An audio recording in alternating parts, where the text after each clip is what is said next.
اعوذ باللہ من الشیطان الرجیم بسم اللہ الرحمن الرحیم الحمدللہ رب العالمین والصلاة والسلام علی رسولہ النبی الکریم۔ اللہ کے نام سے شروع جو بڑا مہربان نہایت رحم کرنے والا ہے۔ تمام تعریفیں اور خوبیاں اس شافی کے لیے جو تمام جہان کا پالنے والا اور شفا بخشنے والا ہے، جس نے کوئی چیز بھی بے فائدہ پیدا نہیں کی، اور درود پہنچے طبیب روحانی و جسمانی حضرت محمد رسول اللہ صلی اللہ علیہ وسلم پر۔ چمن نشا دواخانہ یوٹیوب چینل کے ناظرین کو خوش آمدید کہتے ہیں۔ میں آپ کا میزبان حکیم خورشید آپ کی خدمت میں حاضر ہوں۔ جیسا کہ ہم نے آپ کو بتایا ہے کہ جمعرات کے دن ہم روحانیت کے تعلق سے آپ کو بتائیں گے۔ جتنا اللہ رب العزت نے ہمیں علم عطا فرمایا ہے اس کے مطابق ہم آپ کو سمجھانے کی کوشش کریں گے۔ تو کسی وجہ سے ہم جمعرات میں ویڈیو نہیں ڈال پائے، تو ہم آج جو ہیں روحانیت کے تعلق سے گفتگو آپ سے کریں گے۔ معاشرے کے اندر آپ نے یہ دیکھا ہوگا، بہت سارے لوگ یہ دعویٰ کرتے ہیں کہ ہمارے اوپر حاضری ہوتی ہے، یعنی کہ ہمارے اوپر کسی اللہ کے ولی کی آمد ہوتی ہے، کوئی اللہ کے ولی ہمارے اوپر حاضر ہوتے ہیں۔ یہ ہم نے ایسا بارہا دیکھا ہے، کئی مرتبہ ہم نے ایسا دیکھا بھی ہے اور سنا بھی ہے، اور آپ لوگوں نے بھی یقیناً دیکھا ہوگا اور سنا بھی ہوگا، اور ہو سکتا ہے آپ میں سے کوئی ایسے لوگوں کے پاس گیا بھی ہو۔ وہ لوگ یہ دعویٰ کرتے ہیں، کوئی کہتا ہے کہ ہمارے اوپر غوث پاک کی حاضری ہو رہی ہے، کوئی کہتا ہے کہ ہمارے اوپر ساجی میاں آ رہے ہیں، کوئی کہتا ہے کہ ہمارے اوپر جو ہے چھوٹے بڑے سرکار آتے ہیں، اور اس طریقے سے جو ہے وہ یہ دعویٰ کرتے ہیں، اور اس کے بعد انہوں نے ایک دن مقرر کر لیا ہوتا ہے، یا وہ جمعرات کا دن ہو، یا کہ جمعے کا دن ہو، یا پھر پیر کا دن ہو، اور اس دن وہ اپنے اوپر حاضری لیتے ہیں اور یہ ثابت کرتے ہیں کہ ہمارے اوپر جو ہے غوث پاک کی سواری آئی ہے، ہمارے اوپر حضرت خواجہ نواز آئے ہیں، ہمارے اوپر شاجی میاں آئے ہیں۔ کوئی کہتا ہے جب نام اس کو یاد نہیں ہوتا ہے تو وہ دادا میاں کہہ دیتے ہیں کہ ہمارے اوپر دادا میاں کی حاضری ہو رہی ہے، اور لوگ ان کے پاس میں کافی اچھی تعداد میں جاتے ہیں اور اپنے حالات معلوم کرتے ہیں۔ بہت سے لوگ یہ پوچھتے ہیں کہ ہمارے ساتھ بتائیے کیا ہونے والا ہے، آگے کیا ہوگا، ہمیں کامیابی ملے گی نہیں ملے گی، یعنی کہ غیب کی باتیں بھی پوچھتے ہیں، جو بات ابھی نہیں ہوئی ہے ہونے والی ہے اس کے بارے میں پوچھتے ہیں۔ تو دیکھیے، میں آپ کو بتا دوں میرے بھائی، کسی اللہ کے ولی کی حاضری کسی انسان کے اوپر نہیں ہو سکتی، یہ بالکل ممکن نہیں ہے۔ یہ لوگ گمراہ کر رہے ہیں اور خود بھی گمراہ ہو رہے ہیں، یہ لوگوں کو بھی گمراہ کرتے ہیں، اور جو سیدھی سادی عوام ہیں، جو بھولے بھالے مسلمان ہیں، وہ ان کے جھانسے میں آ جاتے ہیں۔ تو دیکھیے، کسی اللہ کے ولی کی حاضری کسی انسان پر نہیں ہو سکتی۔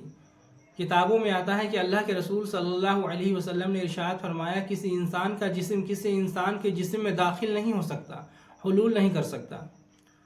تو یہ بتائیے، جو اللہ کے ولی ہیں وہ بھی تو انسان ہیں نا، ان کو بھی تو اللہ رب العزت نے پیدا فرمایا ہے، تو وہ آپ کے اوپر کیسے آ سکتے ہیں؟ یہ تو ممکن نہیں ہے نا۔ اچھا، پھر ان کو آنے کی ضرورت بھی کیا ہے؟ جب اللہ رب العزت نے ان کو اتنا بڑا مقام عطا فرمایا ہے، ولایت کے منصب پر ان کو فائز کر دیا ہے، تو ان کو کیا ضرورت ہے آپ کے اوپر آنے کی اور اپنی ولایت دکھانے کی؟ میرے بھائی ذرا یہ تو سوچیں آپ۔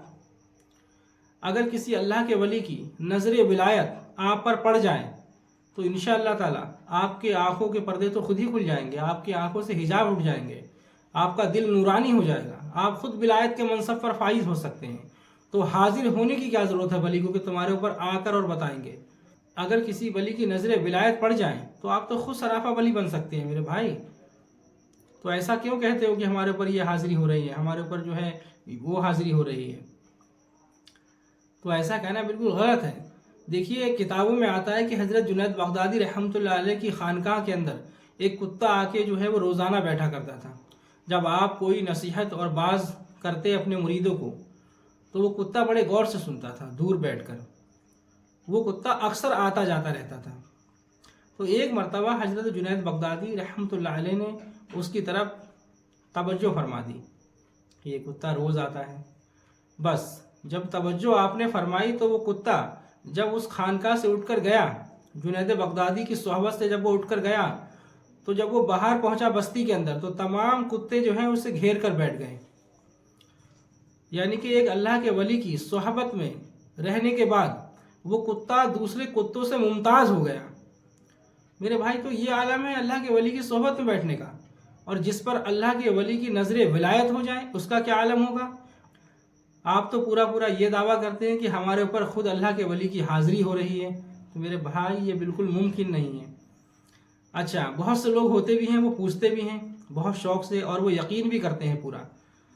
تو دیکھیے اس کے بارے میں علماء فرماتے ہیں کہ اگر کوئی شخص یہ جان کر کے اس کے اوپر اللہ کے ولی کی حاضری ہوتی ہے اور وہ اپنے مستقبل کے بارے میں پوچھتا ہے، تو فرماتے ہیں علماء کہ یہ حرام ہے، کیونکہ ایسا ہو نہیں سکتا۔ یہ اچھا ایسی باتیں بتاتے کون ہیں پھر ان کے اوپر؟ بعض اوقات تو ایسا ہوتا ہے کہ شیطان جنات جو ہیں وہ انسان کے اوپر حاضر ہو جاتے ہیں، اور وہ لوگوں کو بھٹکانے کے لیے، لوگوں کے ایمان کو خراب کرنے کے لیے وہ اپنے آپ کو ولی ظاہر کرتے ہیں۔ کبھی کہتے ہیں کہ ہم غوث پاک ہیں، کبھی کہتے ہیں کہ ہم چھوٹے بڑے سرکار ہیں، تو کبھی کہتے ہیں کہ ہم دادا میاں ہیں۔ تو یہ جنات ہوتے ہیں شیطان، یہ شیطان قسم کے جنات ہوتے ہیں جو لوگوں کو گمراہ کرتے ہیں، بھٹکا رہے ہوتے ہیں، اور لوگ اس پر پورا یقین کر لیتے ہیں۔ دیکھیے جنات کو بھی علم غیب نہیں ہے، یہ بات قرآن سے ثابت ہے کہ علم غیب نہیں ہے جنات کے پاس۔ وہ آپ کے آنے والے حالات کے بارے میں، آپ کے آنے والے مستقبل کے بارے میں نہیں بتا سکتا۔ ہاں، جو بات آپ کی گزر چکی ہے جنات اس کو تو بتا سکتا ہے۔ بہت سے لوگ یہ بھی کہتے ہیں ہمارے اوپر جناتوں کی حاضری ہو رہی ہے۔ تو میرے بھائی دیکھیے، ان لوگوں میں اچھوں کی تعداد بہت کم ہے، برے لوگوں کی تعداد بہت زیادہ ہے۔ جس طریقے سے دنیا کے اندر انسانوں میں اچھے لوگ کم ہیں اور برے لوگ بہت زیادہ ہوتے ہیں، اسی طریقے سے جو ہے جنات کے اندر بھی ہیں۔ اچھے لوگ بہت کم ہیں، وہ کسی کو ستانا پسند نہیں کرتے، وہ کسی کو پریشان کرنا پسند نہیں کرتے۔ تو یہ بتائیے، ہر کسی پہ جہاں دیکھو آج کل تو بہت زیادہ یہ فتنہ تو معاشرے میں بہت زیادہ پھیلا ہوا ہے۔ کئی جگہ پر ایسا ہم نے دیکھا کہ وہ حاضریاں کر رہے ہوتے ہیں، لیکن جب ان سے گفتگو کی گئی، جب ان سے علمی بات ہوئی، تو بالکل بھی وہ جواب نہ دے سکے اور جواب سے قاصر رہے۔ کیوں؟ کہ دیکھیے جھوٹ جو ہے نا، وہ کسی کے سہارے پر کھڑا ہوتا ہے، جھوٹ کے پیر نہیں ہوتے ہیں، تو جب وہ گرتا ہے تو منہ کے بل گرتا ہے۔ تو میرے بھائی یہ گمراہی کا راستہ اختیار مت کرو اور لوگوں کو گمراہ مت کرو، یہ بالکل غلط بات ہے، اور یہ شیطان جنات ہوتے ہیں۔ اگر کسی میں اچھے جنات بھی ہیں تب بھی آپ اس سے مستقبل کے بارے میں، آنے والے حالات کے بارے میں نہیں پوچھ سکتے، وہ نہیں بتا سکتا ہے، کیونکہ اس کو علم غیب نہیں ہے۔ یہ بات قرآن سے ثابت ہے۔ دیکھیے میرا مقصد کسی کو بدنام کرنا نہیں ہے، میرا مقصد کسی کو ذلیل کرنا نہیں ہے میرے بھائی۔ میرا مقصد صرف یہ ہے کہ اللہ کی مخلوق تک صحیح بات پہنچائی جائے، اور جو لوگ اس میں مبتلا ہیں، جن پر شیطان کا پورا پورا قبضہ ہے، اللہ ان کو ہدایت عطا فرمائے۔ بس میں صرف اس لیے اس طریقے کی ویڈیو بنا رہا ہوں۔ اور اگر کوئی شخص ایسا ہو جس کے اوپر حاضری ہوتی ہو، وہ یہ دعویٰ کرتا ہو کہ میرے اوپر جنات کی حاضری ہوتی ہے، میرے اوپر اللہ کی ولی کی حاضری ہوتی ہے، اگر ہماری ویڈیو اس تک پہنچے اور وہ یہ دعویٰ کرے نہیں یہ غلط کہہ رہے ہیں، نہیں ہمارے اوپر اللہ کی ولی کی حاضری ہوتی ہے، تو میرے بھائی میں ان سے، ایسے لوگوں سے بات کرنے کے لیے ہمیشہ تیار رہتا ہوں۔ بھائی یہ غرور گھمنڈ میں نہیں کہہ رہا ہوں میں آپ سے، میں صرف اس لیے کہہ رہا ہوں اصلاح کی نیت سے۔ اگر آپ کے اوپر ہے تو آئیے آپ سچائی پر، اگر آپ سچے ہیں تو ثبوت پیش کرو۔ میرے بھائی تو یہ سب جھوٹی باتیں ہیں اور یہ تماشا ہے سب، اور یہ لوگوں کو گمراہ کرنے کے کام ہے ان کے۔ ایسے لوگ جمعرات یا جمعہ یا پیر کا دن اس لیے کرتے ہیں، ان کی چھٹی ہوتی ہے اس دن، وہ سوچتے لاؤ اسی کے بہانے ہی جو ہے لوگوں سے پیسہ ایٹ لیا جائے، اور وہ صرف جمعہ پڑھنے والے لوگ ہوتے ہیں زیادہ تر، ایسے لوگ جو صرف جمعہ پڑھتے ہیں۔ میرے بھائی جھوٹوں پر اللہ کی لعنت ہے، وہ جھوٹ بولتے ہیں۔ تو ایسے لوگوں کے پاس جانے سے بالکل بچیں، اور جو لوگ ایسوں کے پاس جا کر اپنا علاج کراتے ہیں وہ اپنے وقت کو برباد کر رہے ہیں اور اپنی بیماری کو بڑھا رہے ہیں۔ تو ایسے لوگوں کے پاس جانے سے بالکل بچیں، کوئی فائدہ نہیں ہے ایسے لوگوں کا، اپنے ایمان کو اور خراب کرنا ہے۔ اللہ تبارک و تعالیٰ آپ کو بھی ہدایت عطا فرمائے، ہمیں بھی ہدایت عطا فرمائے۔ بس ہم یہیں پر ویڈیو کا اختتام کرتے ہیں۔ خدا حافظ۔